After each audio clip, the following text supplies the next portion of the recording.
नमस्कार दोस्तों, स्वागत है एक बार फिर आपके अपने YouTube चैनल जीवा स्टडी पर। मैं वरिष्ठ अध्यापक मुकेश कुमार जंगीड़ा आपका स्वागत करता हूं। तो हम जो कलाम की जो ऑफलाइन टेस्ट सीरीज चल रही है रीट पात्रता परीक्षा के लिए, उसका मेजर टेस्ट 1 देखेंगे। और आज अपने क्वेश्चन रहेंगे लेवल 1 और लेवल 2 दोनों के लिए उपयोगी है, और वो है साइकोलॉजी के, मनोविज्ञान के। अच्छे से जो है एकदम चर्चा करेंगे। तो आज का पहला क्वेश्चन है अपना कि डाउन सिंड्रोम से संबंधित असत्य कथन कौन सा है। ठीक है, डाउन सिंड्रोम क्या है? एक जो है एक प्रकार की जो है बीमारी टाइप से विकार है। क्या है ये? एक प्रकार का विकार है जो मानव में पाया जाता है। सबसे पहले इसमें क्या होता है कि ये ट्राइसोमी 21 कहलाता है, तो बिल्कुल सही बात है। डाउन सिंड्रोम का दूसरा नाम क्या है? ट्राइसोमी 21। फिर इसका असर बच्चे की बौद्धिक और विकासात्मक पक्ष पर पड़ता है, तो यह भी बिल्कुल सही बात है। डाउन सिंड्रोम में क्या होता है कि जो बच्चे की बुद्धि है उस पर और उसके विकासात्मक पक्ष पर जो है फर्क पड़ता है या असर पड़ता है। ठीक है, इसका दूसरा नाम ध्यान रखना, ट्राइसोमी 21 भी इसको कहते हैं। ठीक है, इस जो है ना डाउन सिंड्रोम में क्या होता है, इसमें जो एक मनुष्य होता है उसमें कितने होते हैं आपके? 23 जोड़े यानी कि 46 गुणसूत्र होते हैं। कितने गुणसूत्र होते हैं? 46 गुणसूत्र होते हैं। लेकिन जो 21वां गुणसूत्र होता है ना, कौन सा 21वां गुणसूत्र, उसका जो है एक जो है ना जोड़ा, एक उसका क्या होता है, एक गुणसूत्र एक्स्ट्रा आ जाता है। क्या हो जाता है? एक गुणसूत्र ज्यादा हो जाता है। ठीक है, ध्यान रखना, वापस देख लेना। डाउन जो सिंड्रोम है उसमें क्या होता है कि मनुष्य में कितने गुणसूत्र होते हैं? 46। उसमें से जो 21वां गुणसूत्र है ना, उसका एक गुणसूत्र ज्यादा हो जाता है। मतलब 21वां गुणसूत्र 2 बार आ जाता है, और टोटल कितने गुणसूत्र हो जाते हैं? 47 गुणसूत्र होते हैं। और इसको जो क्या कहते हैं आपका डाउन सिंड्रोम कहते हैं। ठीक है, और डाउन सिंड्रोम में ध्यान रखना बच्चे की बौद्धिक और विकासात्मक पक्ष पर भी क्या पड़ता है? असर पड़ता है। फिर ये वातावरण जनित विकार है, तो बिल्कुल नहीं। क्यों? क्योंकि अनुवांशिक है। क्या है? अनुवांशिक जो है विकार है। ध्यान रखना, कौन सा विकार है? अनुवांशिक विकार है, ना कि वातावरण जनित। तो असत्य बताना था, तो ऑप्शन नंबर 3 क्या हो जाएगा? असत्य हो जाएगा। फिर इसे मंगोलिज्म भी कहते हैं, तो ये भी बिल्कुल सही है। तो आपको जो है नोट कर लेना है कि जो है डाउन सिंड्रोम जिसमें क्या होता है, मनुष्य का जो 21वां गुणसूत्र होता है उसमें जो है एक गुणसूत्र एक्स्ट्रा जुड़ जाता है, और टोटल आपके 47 गुणसूत्र हो जाते हैं 46 की जगह। इसको ट्राइसोमी 21 भी कहते हैं और मंगोलिज्म भी कहते हैं। और ये आपका अनुवांशिक विकार है, और इसका जो है बच्चे की बौद्धिक और विकासात्मक पक्ष पर क्या पड़ता है? असर पड़ता है। तो जो ऑप्शन नंबर 3 बताना, क्योंकि अपने को असत्य बताना था, तो ये वातावरण जनित ना होकर क्या होता है? अनुवांशिक विकार होता है। ठीक है, तो ऑप्शन नंबर 3 इसका सही उत्तर हो जाएगा। देखो, आपको जो है प्रैक्टिस करने के लिए जो अच्छे से टेस्ट देना होंगे। ठीक है, यहां से आप सिर्फ रिवीजन के तौर पर देखें इसको। पहले क्या करोगे आप जो है पूरा का पूरा सिलेबस पढ़ोगे, रिवीजन करोगे, फिर आपको टेस्ट भी देना है। ठीक है, और टेस्ट के लिए मैं आपको जो सजेस्ट करना चाहूंगा टेक्स्ट बुक। ठीक है, टेक्स्ट बुक का आपका ईयरली पास जो प्रो पास होता है वो जो है 699 रुपए में होता है। लेकिन आप अगर कोड जो है जीवा यूज करोगे तो ये जो है 12% ऑफ होकर आपको 615 रुपए में मिलेगा। ठीक है, लिंक डिस्क्रिप्शन में इसका दिया हुआ है। और यहाँ पर आप जो है रीट की तैयारी कर सकते हो। ठीक है, 2nd ग्रेड की कर सकते हो, 3rd ग्रेड की कर सकते हो। तो इस पर जो है पूरे इंडिया का जो है 800 से प्लस एग्जाम जो है ना उनके टेस्ट उपलब्ध हैं, और 80,000 से ज्यादा मॉक टेस्ट उपलब्ध है, और 12 भाषाओं में। मतलब आप इंग्लिश मीडियम के हो तो इंग्लिश में भी टेस्ट दे सकते हो। तो जीवा स्टडी के जो है जीवा कोड यूज करके आप 615 रुपए में 1 साल के लिए जितने भी टेस्ट हैं, ठीक है, इसमें आप बैंकिंग वगैरह, एसएससी वगैरह, और राजस्थान में भी पटवार, वीडियो, रीट, 3rd ग्रेड सारे टेस्ट आप देख सकते हो। मैंने खुद ने जो है बैंकिंग की तैयारी के समय यहाँ से टेस्ट दिए थे। तो 615 रुपए में आपके 80,000 टेस्ट मिलेंगे 1 साल के लिए। डिस्क्रिप्शन में लिंक दिया गया है, जाकर डाउनलोड कर सकते हो, और कोड जो है जीवा यूज कर सकते हो। ठीक है, फिर आता आपका क्वेश्चन नंबर 2 कि असुमेलित को छांटिए। तो सबसे पहले डिसलेक्सिया, जो डिसलेक्सिया है ना वो आपकी होती है पठन संबंधी विकार। पठन संबंधी विकार, मतलब पढ़ने में जो विकार होता है उसको कहते हैं आप डिसलेक्सिया। ठीक है, डिसग्राफिया, ग्राफ नाम क्या है? ग्राफ मतलब होता है लिखना। मतलब ग्राफ मतलब आप ग्राफ बनाते हो ना, लिखते हो ना, तो ये हो गया आपका लेखन संबंधी विकार। किससे संबंधित? लेखन संबंधी विकार। मतलब लिखने में अगर आपको विकार है तो वह डिसग्राफिया। ठीक है, फिर आता है डिसकैलकुलिया। कैलकुलिया क्या हो गया? कैलकुलेशन मतलब गणना। तो ये होता है गणना संबंधी विकार। क्या होता है? गणना संबंधी विकार। तो ये तीनों आपको ध्यान रखने हैं। सबसे पहले डिसलेक्सिया, लेक्सिया होता है पठन संबंधी विकार। डिसग्राफिया, ग्राफिया होता है आपका लेखन संबंधी, यानी लिखने संबंधी। ग्राफ हम लिखते हैं ना, मतलब बनाते हैं, ड्रॉ करते हैं, तो लेखन संबंधी। डिसकैलकुलिया, कैलकुलिया मतलब कैलकुलेशन, तो ये होता है गणना संबंधी विकार। तो उत्तर हो जाएगा आपका ऑप्शन नंबर 4, क्योंकि कोई भी सुमेलित नहीं है। देखो, डिसलेक्सिया लेखन संबंधी नहीं है, लेखन संबंधी ग्राफिया है। जो पठन संबंधी आपका डिसलेक्सिया है तो ये भी असुमेलित, और डिसकैलकुलिया आपका गणना संबंधित है ना कि भाषा संबंधित, तो तीनों के तीनों असुमेलित है, तो उत्तर हो जाएगा आपका ऑप्शन नंबर 4। फिर आता है आपका क्वेश्चन नंबर 3। क्वेश्चन 3 बोल रहा है 8 वर्षीय राहुल की बुद्धि लब्धि 10 वर्षीय मनोज जितनी है। ठीक है, 10 वर्ष का मनोज है उसकी बुद्धि लब्धि, और राहुल 8 वर्ष का उसकी बुद्धि लब्धि क्या है आपकी बराबर है। ठीक है, यदि राहुल की मानसिक आयु 10 वर्ष है तो मनोज की मानसिक आयु कितनी होगी? तो सबसे पहले राहुल की बुद्धि लब्धि निकालते हैं। जो बुद्धि लब्धि का सूत्र क्या होता है? ऊपर आती है आपकी मानसिक आयु, ठीक है, और नीचे आती है आपकी वास्तविक आयु, शॉर्ट में लिख रहा हूं, और गुणा किससे होता है? 100 से। अब राहुल की वास्तविक आयु कितनी है? 8 वर्ष, यानी कि 8 वर्ष है, लेकिन राहुल 10 वर्ष के मनोज इतना होशियार या मतलब होशियार है या बुद्धि लब्धि रखता है, तो ये हो गया 10, इसकी मानसिक आयु क्या होगी? 10, और गुणा 100 से कर दिया। 2 के पाड़े से ये 4 बार और ये 5 बार, और ये 4 के पाड़े से 25, तो जो राहुल की बुद्धि लब्धि आई वो कितनी आई आपकी? 125। राहुल की बुद्धि लब्धि कितनी आई आपकी? 125। अब बोल रहे राहुल की मानसिक आयु 10 वर्ष है। राहुल की क्या है? मानसिक आयु 10 वर्ष है, तो मनोज की मानसिक आयु बताओ। तो आपको पता है मनोज की वास्तविक आयु तो कितनी है? 10, तो वास्तविक आयु की जगह 10 और मानसिक आयु की जगह मानसिक आयु की जगह मां लिख देता हूं मैं, ठीक है, गुणा 100, और ये आएगी बुद्धि लब्धि, और ये राहुल के बराबर है, मतलब 125 के बराबर है। तो अब देखो ये 10 के पाड़े से ये कट गया, 1 0, मानसिक आयु बराबर क्या हो गया? 125/10, ये 10 गुणा से वहां भाग में चला जाएगा, तो मानसिक आयु आ गई आपकी 12.5। कितने आ गई? 12.5, तो उत्तर हो जाएगा आपका ऑप्शन नंबर 1। अगर ये समझ में नहीं आया तो वापस देखें, वापस इसको ट्राई करें, आपको समझ में आ जाएगा। क्वेश्चन नंबर 4 नंबर क्वेश्चन बोल रहा है अमूर्त बुद्धि के संबंध में सत्य कथन बताओ। तो देखो आपकी थार्नडाइक ने बुद्धि के जो है 3 प्रकार बताए थे। किसने? थार्नडाइक ने। ठीक है, अच्छे से समझ लेना। और पिछली बार एक जो है स्टूडेंट बोल रहे थे कि ये गलत बता रहे हो आप, तो मैं बता दूं एकदम सही है। एक होता है देखो सामाजिक, 3 प्रकार बताए थे। एक है मूर्त, ठीक है, और जो मूर्त बुद्धि होती है ना, इसको जो है इन्होंने कहा, क्या कहा? व्यवहारिक बुद्धि। क्या कहा? व्यवहारिक बुद्धि, ठीक है। और तीसरी होती है अमूर्त बुद्धि। कौन सी बुद्धि? अमूर्त बुद्धि। और इसको इन्होंने कहा सैद्धांतिक बुद्धि। क्या कहा? सैद्धांतिक बुद्धि, ठीक है। मूर्त बुद्धि वाले जो है ना हस्तकला में माहिर होते हैं, मतलब हाथों की कलाकारी दिखाते हैं। क्या दिखाते हैं? हाथों की कलाकारी। और अमूर्त वाले गणितज्ञ टाइप होते हैं। क्या होते हैं? इंजीनियर, गणितज्ञ, ठीक है। तो ये भी आपको ध्यान है रखना है। तो सबसे पहले बात आती है कि मूर्त बुद्धि के संबंध में सत्य कथन बताना है अपने को। क्या ये सामाजिक व्यवहार में सहायक होती है? तो सामाजिक व्यवहार में सहायक कौन सी होती है? ऑप्शन 1 वाली, यानी कि सामाजिक बुद्धि होती है। तो ये तो जो है क्या हो गया? सामाजिक बुद्धि हो गया। तो ये तो अमूर्त के बारे में नहीं है। फिर ये हस्त लागव, यानी हाथ की कारीगरी से संबंधित है। तो अभी मैं बता चुका हाथ की कारीगरी से कौन सी है? मूर्त बुद्धि संबंधित है। तो ये भी गलत हो गया, क्योंकि ये किसके संबंधित है? मूर्त से संबंधित है। फिर ये मानसिक प्रतिमाओं के निर्माण में सहायक है। बिल्कुल, अमूर्त होती है मानसिक प्रतिमाएं, जो चीजें नहीं होती वो भी देख पाते हैं, तो उनको कहते हैं अमूर्त। तो मानसिक प्रतिमा का मतलब हो गया कल्पना से, तो क्या हो गया? बिल्कुल सही हो गया, यह सत्य है। ये व्यवसायिक या व्यवहारिक है, तो व्यवहारिक भी कौन सी होती है? मूर्त होती है। सैद्धांतिक का बात करता है तो कौन सी होती? अमूर्त। तो ऑप्शन नंबर 3 सही उत्तर हो जाएगा। अगला क्वेश्चन, क्वेश्चन नंबर 5। जो गिलफोर्ड है, इनके प्रारंभिक मॉडल में यह प्रकोष्ठ उपस्थित नहीं था। तो देखो गिलफोर्ड ने जो है आपका त्रिआयामी सिद्धांत दिया, जिसको क्या कहते हैं? कौन सा सिद्धांत? त्रिआयामी सिद्धांत। और इसको कहते हैं आप जो है क्या कह सकते हो? संरचना मॉडल भी कह सकते हो। बुद्धि का संरचना मॉडल किसने दिया? गिलफोर्ड ने।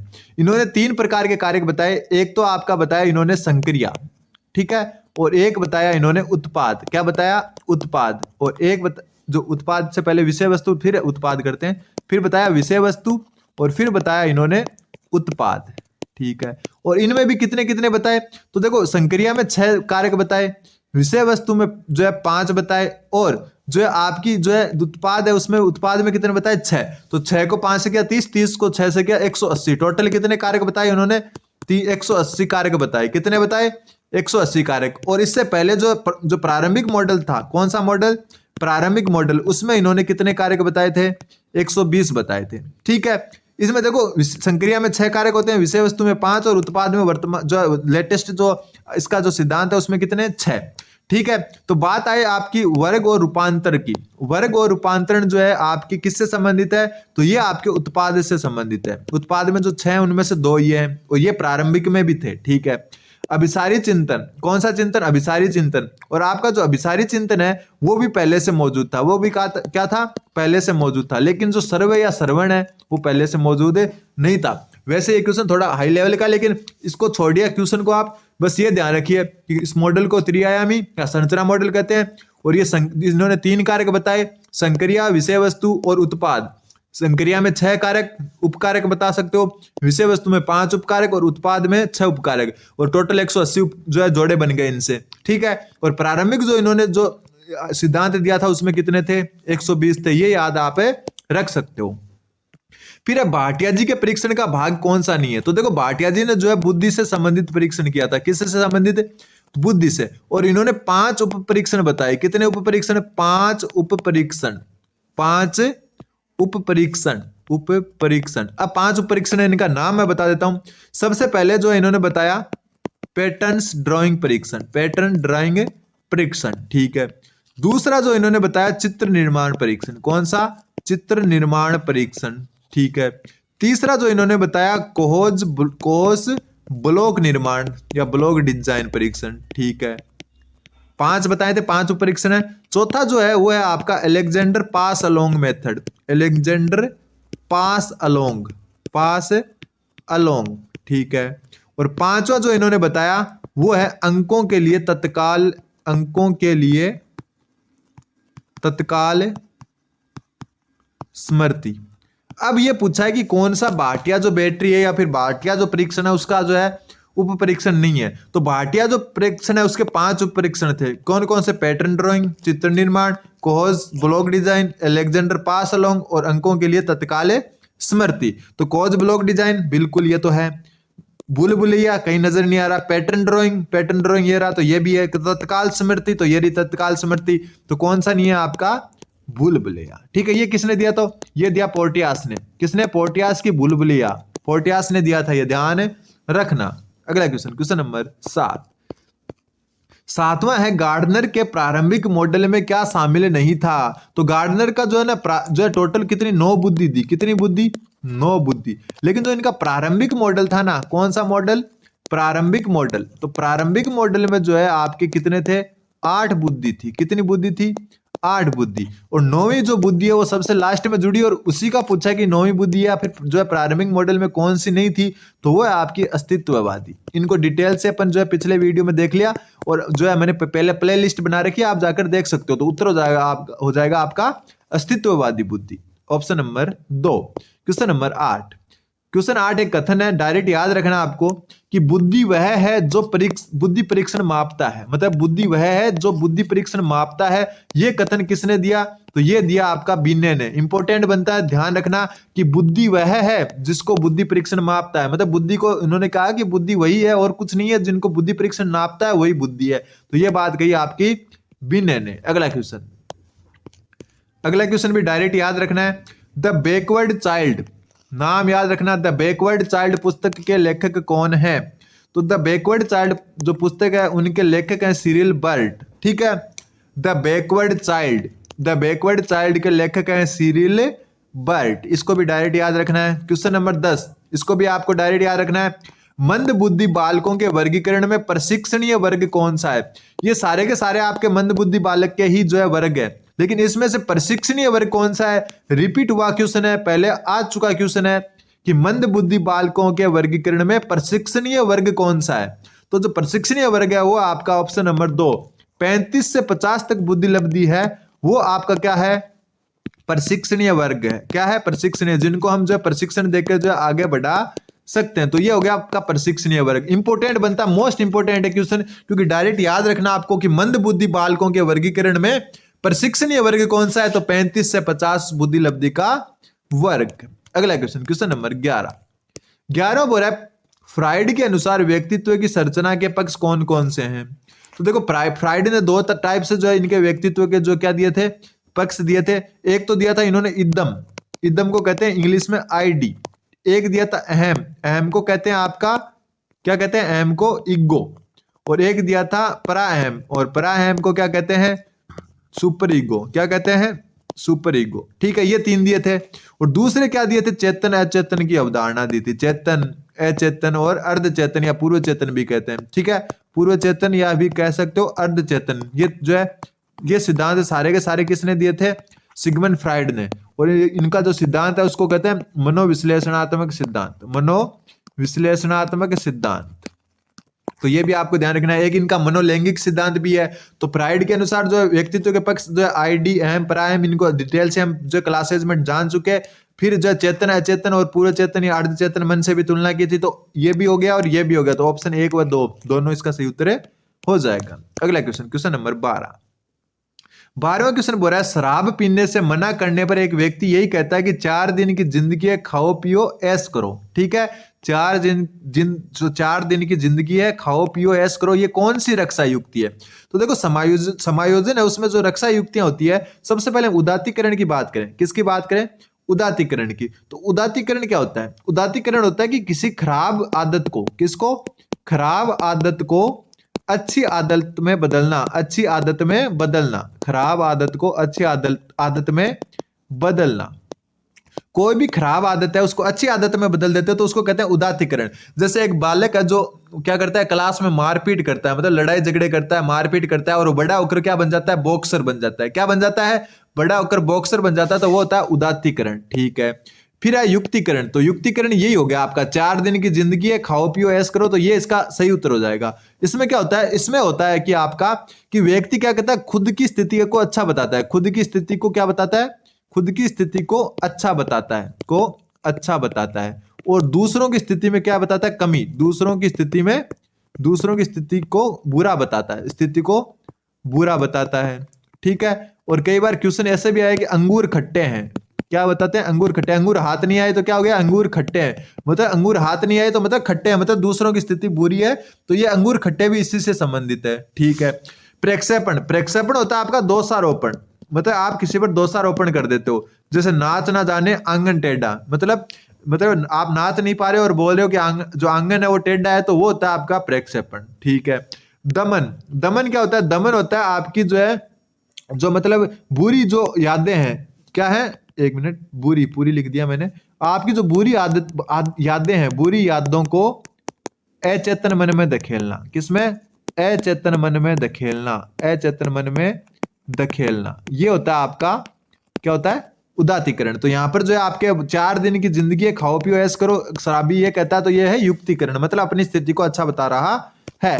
फिर क्वेश्चन नंबर 13 बोल रहा है एक व्यक्ति के पास नौकरी का विकल्प तो है किंतु वेतन बहुत कम है, वहीं एक चिंता यह भी है कि उसे और कहीं नौकरी भी नहीं मिल रही, तो इसे नहीं चुना तो वह बेरोजगार ही रहेगा। ये जो युक्ति है वो कौन सी है? दोबारा देखो, एक व्यक्ति के पास नौकरी का तो विकल्प है लेकिन जो है वेतन बहुत कम है, वहीं एक चिंता यह भी है कि उसे और कहीं नौकरी भी नहीं मिल रही, तो इसे नहीं चुना तो वह बेरोजगार रहेगा। तो देखो इसमें होते हैं 2 प्रकार के। देखो यहाँ नाम आ रहा है गाइये गाइये, गाइये परियार, परियार परियार। इनका दूसरा नाम आपने देखा होगा, गाइये की जगह आपने नाम सुना होगा आपका पद्धति। क्या होगा? गाइये की जगह कौन सा नाम सुना होगा आपने?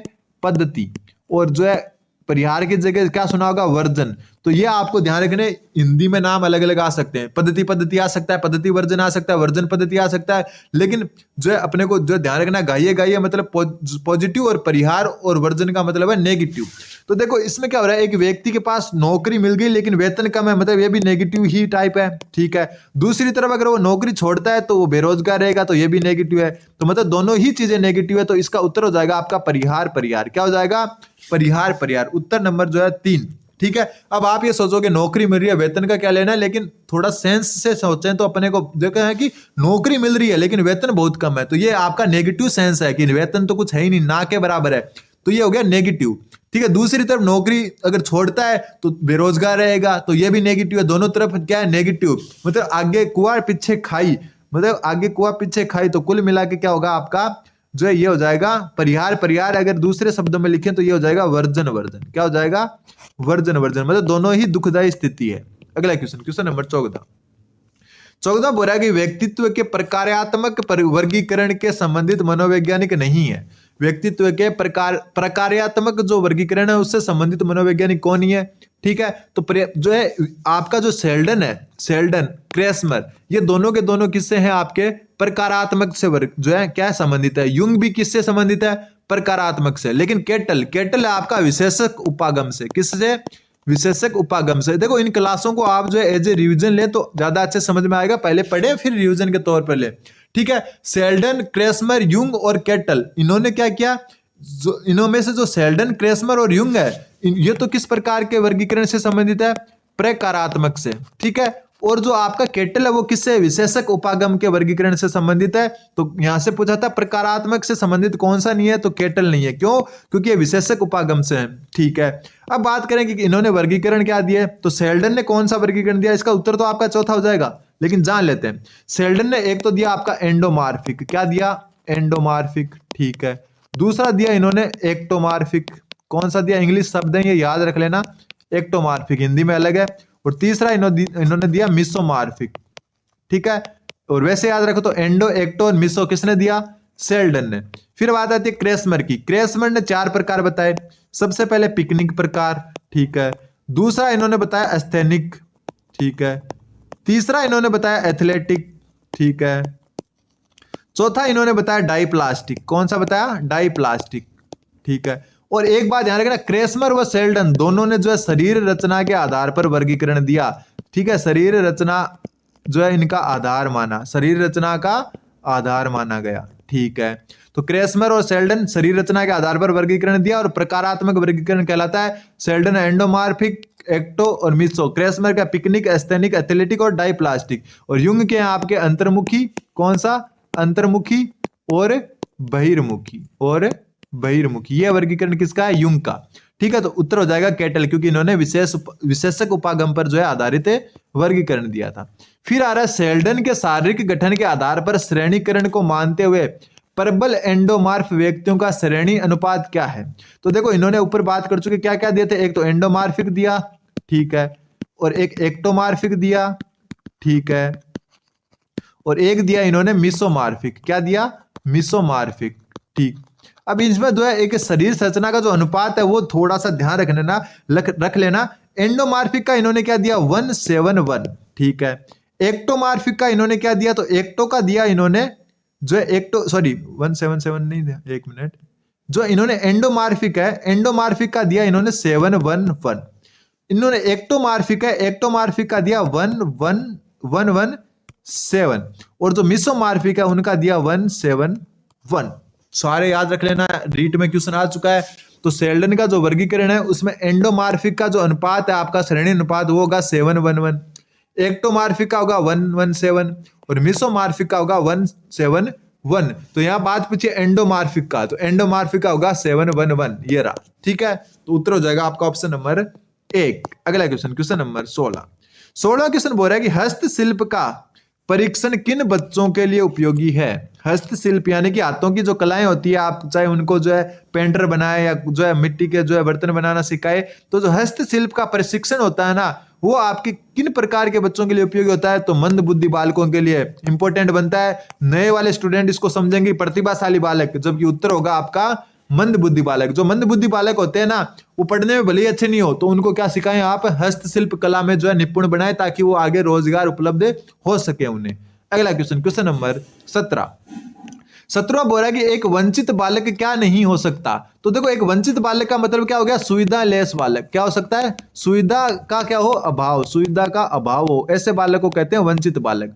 तो पिछड़ा बालक वंचित हो सकता, मतलब कौन सा बालक जो है वंचित नहीं हो सकता, तो क्या वंचित बालक पिछड़ा नहीं हो सकता, तो बिल्कुल हो सकता है। क्या जो है वंचित बालक जो है मंदबुद्धि नहीं हो सकता, तो बिल्कुल हो सकता है। तो क्या नहीं हो सकता, तो इनमें से कोई नहीं। ठीक है, इनमें से कोई नहीं। ठीक है, पिछड़ा हो सकता है, मंदबुद्धि हो सकता है, तो इनमें से कोई नहीं हो सकता। ठीक है, एक वंचित बालक जो है पिछड़ा भी हो ये जरूरी नहीं है, मंदबुद्धि भी हो ये जरूरी नहीं है। तो एक वंचित बालक पिछड़ा भी हो सकता है, नहीं भी हो सकता, मंदबुद्धि हो भी सकता है, नहीं भी हो सकता। तो इनमें से कोई नहीं उत्तर होगा।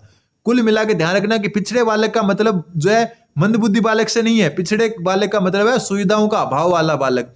तो वो पिछड़ा बालक जो होता है, सॉरी वंचित बालक होता है, वो पिछड़ा भी हो सकता है, और जो है वो क्या हो सकता है, मंदबुद्धि भी हो सकता है, और जरूरी नहीं है पिछड़ा हो, तो पिछड़ा हो भी नहीं सकता, मंदबुद्धि भी नहीं हो सकता। तो इनमें से कोई नहीं उत्तर हो जाएगा।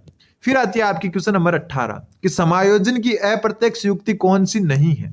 समायोजन की अप्रत्यक्ष युक्ति कौन सी नहीं है, तो अप्रत्यक्ष तो बहुत सारी है, लेकिन आपको प्रत्यक्ष याद रखनी है। प्रत्यक्ष के नाम मैं बता देता हूं। प्रत्यक्ष युक्तियां जो है वो कौन कौन सी है, तो प्रत्यक्ष युक्तियां जो आपकी है, सबसे पहले जो प्रत्यक्ष युक्ति है वो है बाधा निराकरण। क्या है, बाधा निराकरण। ठीक है, दूसरी जो है आपकी मार्गांतिकरण। क्या है, मार्गांतिकरण। और तीसरी जो आपकी है वो अन्य लक्ष्य प्रतिस्थापन, अन्य लक्ष्य प्रतिस्थापन। तो बात ये आ रही है आपकी कि अप्रत्यक्ष युक्ति नहीं है, मतलब प्रत्यक्ष है तो शोधन, प्रक्षेपण और दमन, समन, तदात्मीकरण, औचित जो है ये सारे, औचित्य स्थापन, ये सारे के सारे आपके क्या है, अप्रत्यक्ष है। लेकिन प्रत्यक्ष में कौन आता है, बाधा निराकरण, मार्गांतरीकरण और अन्य लक्ष्य प्रतिस्थापन। तो देखो अन्य लक्ष्य प्रतिस्थापन ये आपकी क्या है, प्रत्यक्ष है, प्रत्यक्ष नहीं है। तो उत्तर क्या हो जाएगा आपका, ऑप्शन नंबर 2। अगला क्वेश्चन, क्वेश्चन नंबर 19, ये तो डायरेक्ट कथन है कि चिंतन मानसिक प्रक्रिया का ज्ञानात्मक पहलू है। क्या है, चिंतन जो है मानसिक प्रक्रिया का ज्ञानात्मक पहलू है। यह कथन किस मनोवैज्ञानिक द्वारा दिया गया, तो चिंतन मानसिक प्रक्रियाओं का ज्ञानात्मक पहलू है। और यह बात किसने कही, तो यह बात आपकी कही जो है रॉस ने। किसने, रॉस ने। तो चिंतन जो है मानसिक प्रक्रियाओं का ज्ञानात्मक पहलू है, यह बात किसने कही, रॉस ने कही। अगला क्वेश्चन, क्वेश्चन नंबर 20 में बोला जिम्बार्डो व रुक के अनुसार अभिसारी चिंतन को क्या कह सकते हैं। तो जो अभिसारी चिंतन होता है ये किससे संबंधित होता है, बुद्धि से संबंधित होता है, ठीक है। और इस चिंतन को जो जिम्बार्डो व रुक ने क्या कहा, निगमनात्मक चिंतन कहा। तो ऑप्शन नंबर 1 से उत्तर हो जाएगा। और ये जो रचनात्मक चिंतन है इसको कहते हैं अपसारी चिंतन। कौन सा चिंतन, अपसारी चिंतन को क्या कहते हैं, रचनात्मक चिंतन। और ये आपका किसमें जो है, सृजनात्मकता में जो है शामिल होता है। तो उम्मीद है कि आपको समझ में आएगा। चैनल पर बने रहें, सब्सक्राइब जरूर करें। धन्यवाद, बने रहें जीवा स्टडी के साथ।